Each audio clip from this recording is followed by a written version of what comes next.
Okay, continue bab 6 motor drives, video yang ketiga. Just now video yang kedua we stop at DC AC converters. Okay, so to summarize the four types of converters, okay, we can illustrate using the diagram. Ini tambahan ya. Dalam nota modul tu tak ada. Okay, you can draw by yourself lah. Use extra paper. Okay, okay, we know just now there are four types of converters. Okay, look at converters number 1, DC to DC. Okay, awak tengok input, output. Output will be connected to the load, electrical appliances. Okay, input DC signal.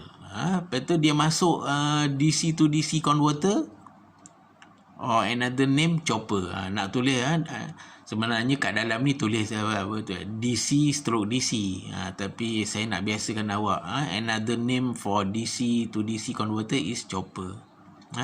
And then at the output terminal of the chopper kita dapat sama juga DC signal. Contohnya dalam bentuk waveform ini input input waveform DC waveform, output pun kita dapat DC waveform. Example waveform ni ada voltage lah. Ini sebab saya tengok dia punya graph voltage versus time, kan. So sebab kita tahu dia punya function to maintain the voltage level at the output. Okay, converter number 2 kan, ini diagram dia, AC to DC converter ataupun rectifier. Saya tak tulis rectifier, simbol saja, ataupun dekat dalam ni awak letak AC stroke DC. Kita tengok input dia adalah AC signal ni, sine wave. Output dia DC. Ini application yang awak dah biasa. Inilah converter number 2 tu, AC to DC. Hari-hari dekat rumah, radio, TV, CD player, macam-macam lagi.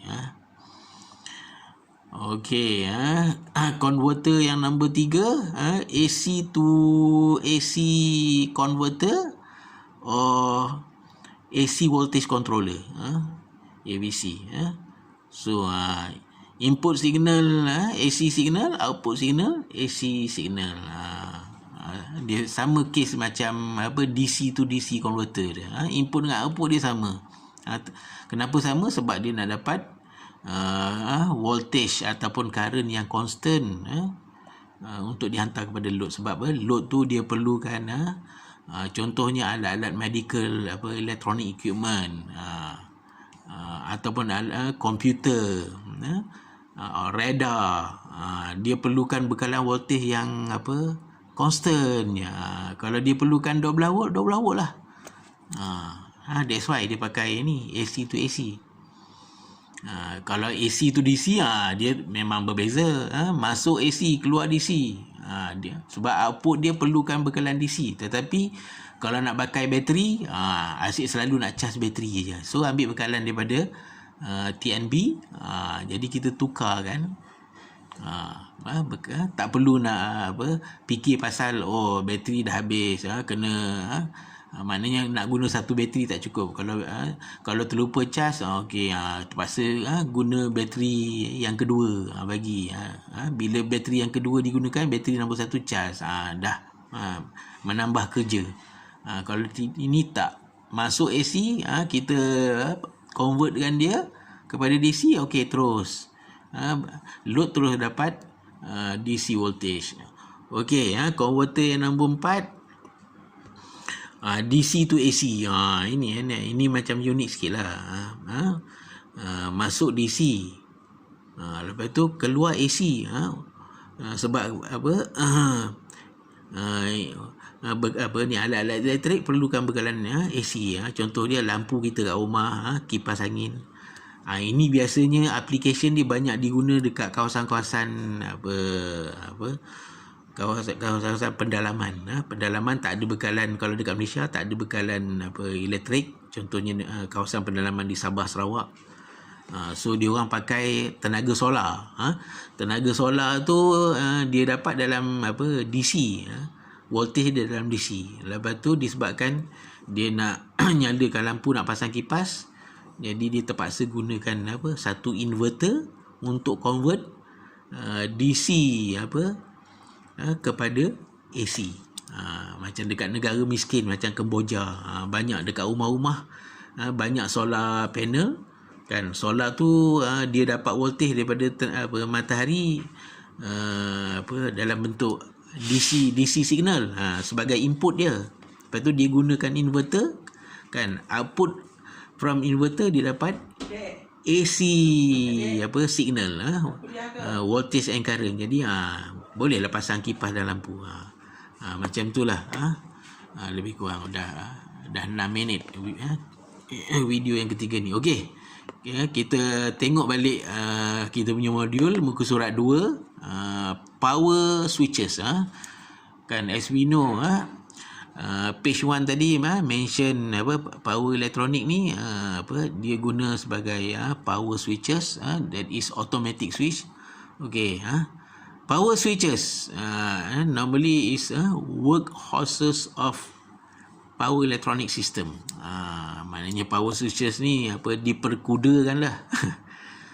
Dalam bahasa kasar dia kena jadi kuda tunggangan bagi power electronic system.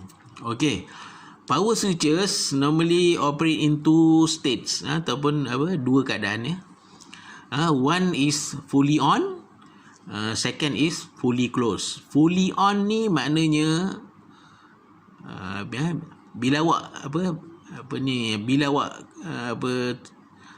tekan switch ataupun istilah dia switch close. Bila kita onkan switch ataupun close the switch, so that is the conducting state. Conducting state meaning that maximum current flow. Because of this is fully on. Bila kita fully on the switch, kalau manual switch dah tentulah kita fully on. Maknanya bila kita fully on the switch, maknanya maximum current will flow through the switch. Kalau fully close, meaning that switch is open. Maknanya kita bukakan switch tu. Maknanya orang kampung kata tutup switch. Terbalik istilah orang kampung dengan istilah elektronik lain. Kalau kita in electrical, bila kita kata switch close ataupun tutup switch, maknanya kita on. Tapi orang kampung dia terbalik, dia kata buka switch. Maknanya buka switch tu maknanya nak buka lampu lah, nyalakan lampu. Ini fully close meaning that the switch is open. Maknanya kita putuskan bekalan. Kita putuskan bekalan elektrik. Kalau fully on, mana switch close, kita sambungkan bekalan elektrik. Kalau fully close, maknanya switch open, kita putuskan bekalan elektrik. When the switch is open, putus bekalan elektrik, meaning that that is the blocking state. Mana blocking state, because kita fully close, maknanya kita kita putuskan bekalan elektrik. Bila bekalan elektrik putus, meaning that kan no current flow. That is the meaning of fully on switch and fully closed switch. Okay, power switch never operates in linear mode. Power switch ni adalah yang menggunakan power electronic device lah. Contohnya guna power diode, LCR, diode, triac and etc. lah. After this we will go through. Okay, kita tengok next page. Ini page 3. Ini page 3. Kita punya modul. Next page. Okay, kita go through next page ni sekejap. Dah 10 minit. Okay, so power switch can be categorized into 3 groups. That is uncontrolled switch. Example, kita guna component ataupun device diode. Semi-control switch. Ini semi-control. Maknanya dia tak fully on, tak fully off. Okay. Normally we use components or device thyristor family. Thyristor family normally terdiri daripada SCR, diode, triac. Maknanya ini setiap satu ni komponen yang berlainan. Bukan bila kita kata thyristor ni, okay, dalam satu package tiga-tiga ni ada. SCR ada, diode, triac, diode ada, triac ada. Tak. Kalau kita guna SCR sajalah. Tapi di dalam thyristor family. Nanti we will go through characteristic of the tiga-tiga komponen ni. Atau thyristor family ni. Okay, switch yang ketiga, power switch yang ketiga adalah fully control. Maknanya ini fully controlled by the device ataupun component itself. Kan? Contoh komponen power transistor. Transistor pula ada banyak jenis. Ada BJT yang kamu belajar dalam elektronik. MOSFET pun kamu belajar dalam elektronik. IGBT ni IGBT, GTO dan IGCT ni ini kamu tak belajar. Ini betul-betul real belajar dalam power electronics. Okey, nanti uncontrolled hanya uncontrolled switch hanya diode. Ini dia tak boleh control. Ini semi control. Fully control ni fully control by the component itself lah. Okey, nanti kita go through switches comparison for all this type of the component of or devices. Okey, kita stop.